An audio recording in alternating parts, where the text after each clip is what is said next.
সর্বোচ্চ চেষ্টা করার পরেও দেখবেন, সর্বোচ্চ চেষ্টা করার পরেও দেখা যাবে দিন শেষে আপনি অপরাধী হয়ে বসে আছেন। আর আমি একটা লেকচারে বলেছি না, পুরুষ মানুষ বোকা। পুরুষ মানুষ কেন বোকা? কারণ সে সবাইকে খুশি করতে চায়। সে চায় মা সুখে থাক, বোন সুখে থাক, স্ত্রী সুখে থাক, যদি আরো স্ত্রী থাকে ও সুখে থাক, সন্তানরা সুখে থাক, সবাই ভালো থাক। এবং তাদের ভালোর জন্য তারা কত কষ্ট করে, দিন রাত ডিউটি করে, অফিসে যায় আসে, জ্যাম ফেস করে, মানসিক প্রেশার নেয়, শারীরিক প্রেশার নেয়, তাই না?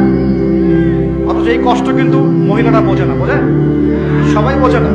আছে অনেক ভালো স্ত্রী আছে, কিন্তু সবাই কিন্তু বোঝে না। মনে করে যে পুরুষ মানুষ মনে হয় ভোগবাদী, খালি মেয়েদেরকে ভোগ করতে চায়। অথচ অথচ